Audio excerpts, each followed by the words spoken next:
Hey guys, welcome to Wrestling Daze and welcome to today's reaction video. We're going to react to the top 10, actually top 5, craziest WWE Backstage stories. We only tend to do top 5 because I want to make these snappy. I want to make them as short as possible. Plus also, check out Watch Mojo.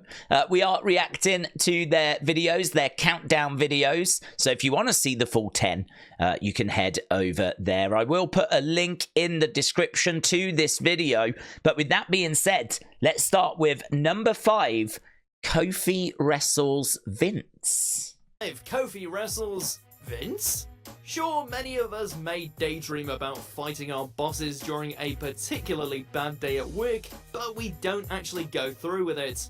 Not so with WWE superstar Kofi Kingston, who was goaded into confronting Vince McMahon after an alcohol-fueled plane ride. Chris Jericho detailed this story in his book, Best in the World at What I Have No Idea, about convincing Kingston to stand up to McMahon after Vince reportedly told Kofi, maybe you'll get over one of these days. The result was a verbal standoff and a quick tussle in the airplane, much to the alleged delight of Vince, who seemed to love the physical distraction. I heard that story actually, and I heard that Kofi didn't want to do it. He didn't want to, like, he was trying to be respectful and all this, but I don't know if it was like the rest of the roster that were basically saying, like, this is a test. Vince wants you to step up and, like, you know, show that you've got a little bit of something about you. And so they did actually get into it on the plane. I do remember that story. I didn't at first. I do remember that story now.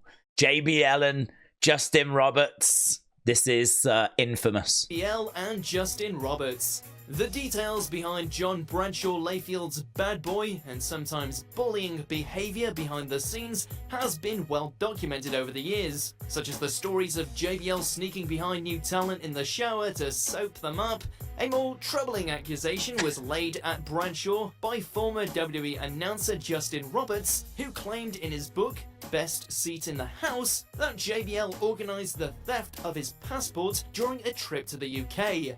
This resulted in Roberts being forced to have new paperwork drawn up at the US Embassy, flying back alone, and somehow meeting the crew at their scheduled SmackDown taping in Arizona. Ribs were bad back in the day. Mr. Perfect did loads. I don't know what the stories are on here, but like the plane ride from hell is obviously infamous as well. And Mr. Perfect, Owen Hart, both of those loved a good rib. So, yeah, well, let's see. I don't want to keep talking about stories that might be appearing soon, but the revenge of Joey Styles. I actually don't know what this one is, you know. We have more JBL shenanigans here with the next story on our list, this time dealing with yet another broadcast commentator, the voice of ECW, Joey Styles. It was reportedly on another trip for the company, this time to Iraq, when Bradshaw pushed the industry veteran Styles just a little too far. Witnesses stated that relentless hazing by JBL eventually led to a physical confrontation between the pair, which was eventually separated, but not before Styles socked Bradshaw in the eye with a punch. What was that old saying about something being best served cold? Wow, never heard that story. Didn't know that had happened. The coach gets arrested. This is brilliant. This was a rib that I think Vince was in on it. The coach gets arrested. It's one of Vince McMahon's most well-known ribs, so much so that it was even retold on the company's animated network series, WWE Storytime. The backstage interviewer and commentator Jonathan Coachman was talked into running a $10 football pool, only for local police to show up to arrest him for gambling and haul him out, handcuffed, in front of fans and staff alike.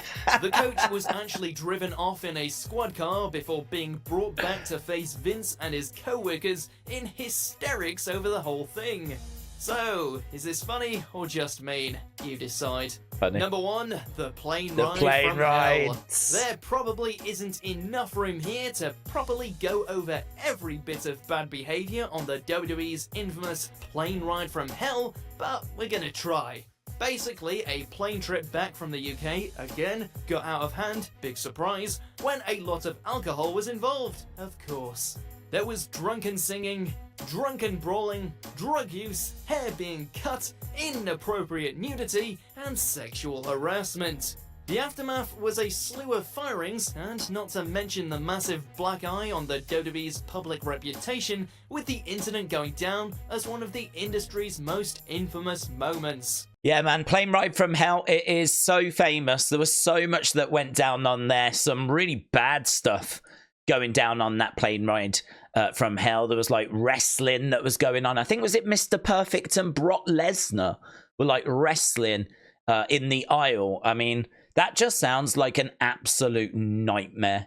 An absolute nightmare to be on that plane. But yeah, there was loads of other stories as well. I mean, the British Bulldogs, Dynamite Kid, and the Fabulous Rougeaus. The fact that there was a lot of stuff that went on there. The Rougeaus actually got like quarters and punched the Dynamite Kid, like knocking out his teeth. That happened backstage. Someone pooped in Jerry the King Lawler's crown. I think this was just before or just during Royal Rumble 1993. So when Jerry Lawler comes out, he can't come out with his crown, his famous crown, because someone has defecated in it. So you've got that story as well. You got Owen Hart pulling loads of ribs. There's just so much stuff that goes on backstage. But that is just a little taste of some of the craziest backstage stories. Let me know of any crazy backstage stories that you know down in the comments below. Appreciate the support as always, and I'll see you again next time. Bye for now.